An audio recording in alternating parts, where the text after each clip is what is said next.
Shalom Godly Family yang dikasihi Tuhan.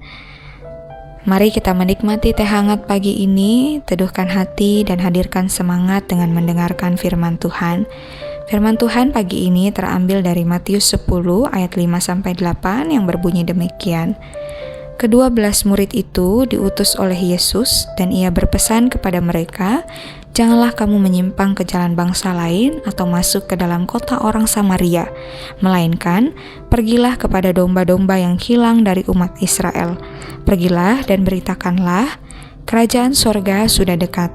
Sembuhkanlah orang sakit, bangkitkanlah orang mati, tahirkanlah orang kusta, usirlah setan-setan. Kamu telah memperolehnya dengan cuma-cuma, karena itu berikanlah pula dengan cuma-cuma." Godly Family yang dikasihi Tuhan, sewaktu saya merenungkan bagian ini, terbesit langsung sebuah pertanyaan di dalam benak saya. Saya bertanya, mengapa Yesus mengutus murid untuk memberitakan kerajaan surga hanya kepada bangsa Israel? Apakah ini berarti Yesus bersikap eksklusif terhadap orang Israel? Saudara, tidak dapat dipungkiri bahwa bangsa Israel adalah yang sulung dan yang dipilih oleh Allah. Memang yang pertama harus mendengar berita tentang kerajaan surga adalah bangsa Israel. Ini bukan berarti Tuhan Yesus tidak memikirkan bangsa lain atau bersikap eksklusif terhadap bangsa Israel. Kalau kita membaca di Alkitab, kita dapat menemukan bahwa Yesus memberikan perempuan Sirofenisia mencicipi kerajaan surga. Dengan Yesus mengusir setan dari dalam anak perempuan Sirofenisia itu yang percaya kepada Tuhan Yesus Kristus. Selain itu, kita juga melihat bahwa Yesus berbicara dan mengungkapkan siapa dirinya kepada perempuan Samaria di sumur Yakub. Itu semua membuktikan bahwa Tuhan Yesus tidak eksklusif. Bahkan di akhir kitab Matius kita dapat melihat sama-sama the Great Commandment, amanat agung yang disampaikan oleh Tuhan Yesus kepada murid-murid untuk memberitakan kerajaan surga, memberitakan tentang apa yang Tuhan Yesus sudah lakukan kepada bangsa-bangsa lain bahkan sampai ke ujung dunia. Tetapi memang harus dimulai dari Yerusalem atau dari bangsa Israel itu sendiri. Saudara, melalui hal ini kita dapat melihat dan memahami bahwa Allah yang kita sembah, Allah Israel itu adalah Allah yang setia dan yang menepati perjanjiannya dengan bangsa yang telah dipilihnya, itu bangsa Israel. Allah sendiri mendatangi umatnya dan mencari bangsa pilihannya yang terhilang.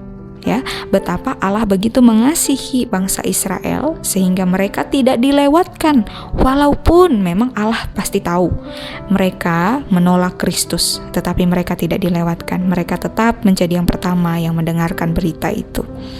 Saudara, Allah menghadirkan kerajaan surga itu melalui dan di dalam Kristus Yesus, dan murid-murid diutus untuk memberitakannya. Saudara, perhatikan bahwa Yesus Kristus tidak hanya memerintahkan murid untuk mengatakan tentang hadirnya kerajaan surga, tetapi juga untuk menghadirkan kerajaan surga itu secara nyata melalui perbuatan mereka.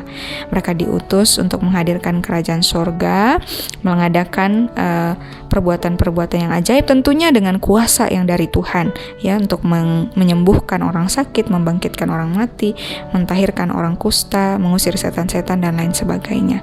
Semua itu mereka lakukan dengan kuasa yang dari Kristus.